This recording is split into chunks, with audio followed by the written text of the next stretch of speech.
আচ্ছা আপনারা আওয়াজ করেন।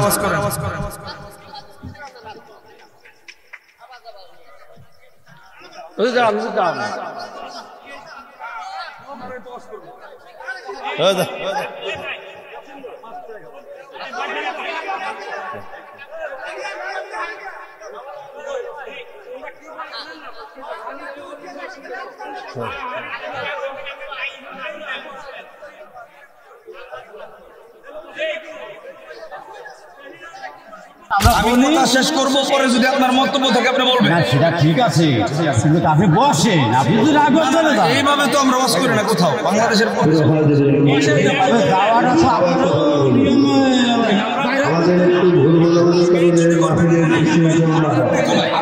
আমরা সবাই খাবার করব, সবাই খাবার করে যাবে।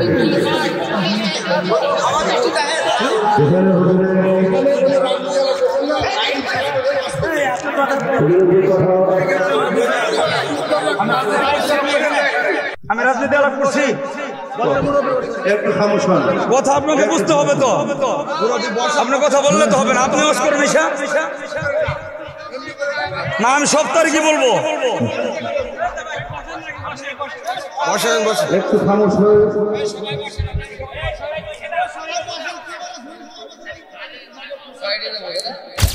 যদি হ্যান্ডকাপ পড়ে থাকে এটা সে ভুল করছে।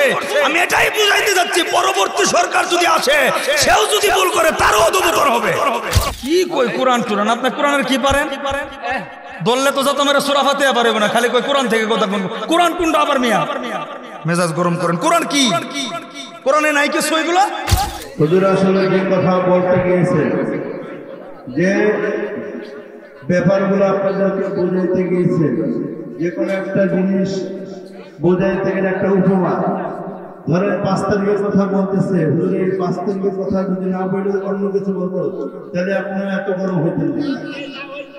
কোরআন হাদিসের কথা বলতে গেলে কোরআন হাদিসের মধ্যে ফেরাউনের নাম আছে না?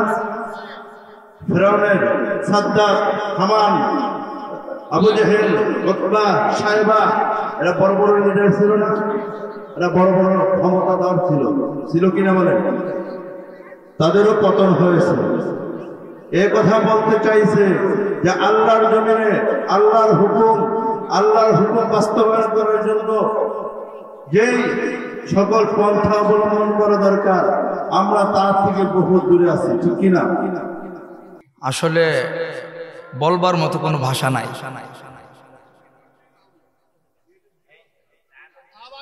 বুঝেন নাই? বলবার মতো কোনো ভাষা নাই। আজ থেকে 20 বছর আগে আলেমদের প্রতি মানুষের যে ভক্তি ছিল, এত সুন্দর মাইক ছিল না, এরপরেও মানুষের কলিজায় লাগছে। মানুষ ওয়াজ বুঝছে, কারণ ভক্তি শ্রদ্ধা নিয়ে কথা শুনছে। আপনি এখানে বুঝবার আগে কাউন্টার মারতেছেন। আপনি আমার ওয়াজ দিলে ঢুকাইবেন কি? আপনি তো আইছেন মজা মারতে, আপনি ওয়াজ বুঝতে আসেন। এই জন্য আগে বলছি, আপনি আমার ওয়াজ শুনতে হলে ছাত্র হয়ে আওয়াজ শুনতে হবে।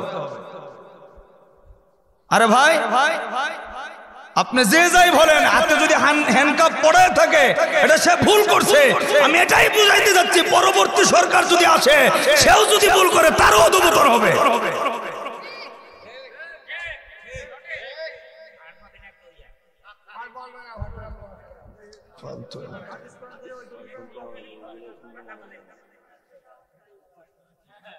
কি কই কোরআন টুরান, আপনি কোরআনের কি পারেন? ধরলে তো যত মেরে সূরা ফাতিহা পারবে না, খালি কই কোরআন থেকে কথা কোন কোরআন কোনটা আবার মিয়া মেজাজ গরম করেন। কোরআন কি? কোরআনে নাই কিছু এগুলা? আমি 5 তারিখ বলতে যাই কি বুঝাইতে চাচ্ছি এটা তো আপনাকে বুঝতে হবে। আমি বলছি জালেমদের জুলুমের শিকার যারা জালেম করবে, যারা জুলুম করবে, এই সরকার হোক ভবিষ্যৎ যে আসবে তারও পতন হবে। আমি এটাই বুঝাইতে যাচ্ছি।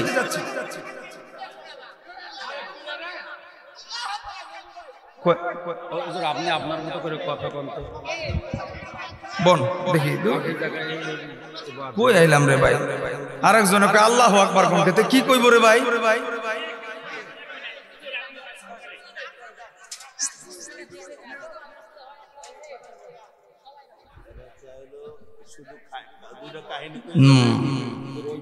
বসেন। একজন কইতাছে আল্লাহু আকবার কইরে। আরে ভাই মুসলমান, আল্লাহু আকবার মানে আল্লাহ সব চাইতে বড়।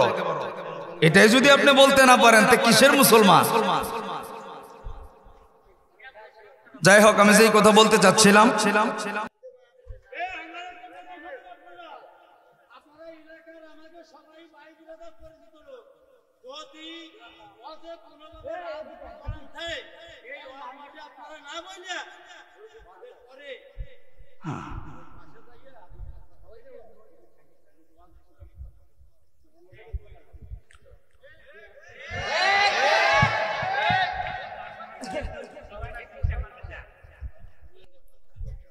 খেয়াল করে কথা শুনেন, আমি যে কথা বলতে চাচ্ছিলাম,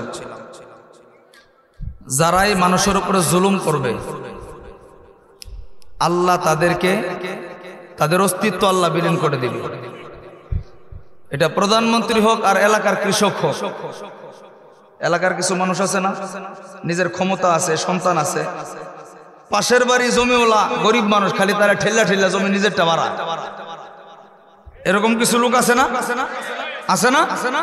তা আমি এই কথাটাই বুঝাইতে যাচ্ছি, যারা জুলুম করবে আল্লাহ তাদের অস্তিত্ব রাখবে না। কারণ আল্লাহ কখনো জুলুমকারীকে সহ্য করে না। তো যেই কথা বলতে যাচ্ছিলাম, কোনোভাবেই যেন আমার আপনার দ্বারা কোনো মানুষ কষ্ট না পায়। কারণ মানুষের দয়া কম। মানুষের কি কম? জোরে কয় না, কি কম? আল্লাহর দয়া, আল্লাহ তার দয়াকে দুইটা ভাগে ভাগ করছে। 99 ভাগ দয়া আল্লাহর কাছে রাখছে, মাত্র 1 ভাগ দয়া আল্লাহ গোটা পৃথিবীর আসমান জমিন চন্দ্র সূর্য গাছপালা পশু পাখি সব কিছুকে মিলাই আল্লাহ 1 ভাগ দয়া দান করছে। 1 ভাগ দয়ার একটু পরিমাণ দয়াটা পাখির ভিতরে থাকার কারণে পাখি দূর থেকে তার বাচ্চার জন্য খাবার সংগ্রহ করে।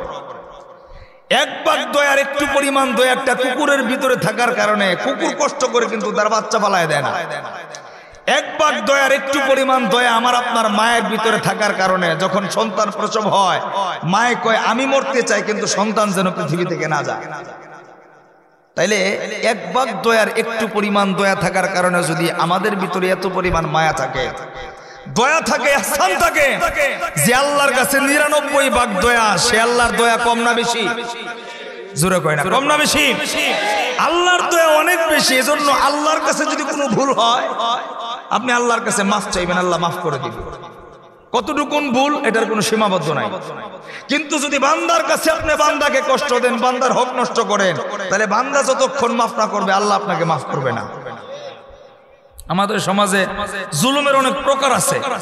দেখবেন কিছু মানুষ আছে বোনের ওয়ারিশ মাইরা দেয়, বোনের ওয়ারিশ ঠিক মতো দেয় না, কথা কয় না, আছে না এরকম লোক? কিছু মানুষ দেখবেন বাকি খায় দোকানে, 2 মাস বাকি খাই বইয়ের পরে আর দোকানের আশপাশে নাই। যখন বাকি নেই এত ফিরিত মনে হয় যেন তার বোনের বিয়া দিব দোকানদারের কাছে। 3 মাস পরে আর দোকানের আশপাশে তার চেহারা নাই। আবার সমাজের কিছু মানুষ দেখবেন ধার নেওয়ার পরে আর খোঁজ খবর নাই। কিছু মানুষ আছে নিজের শক্তির বলে মানুষের কষ্ট দেয়।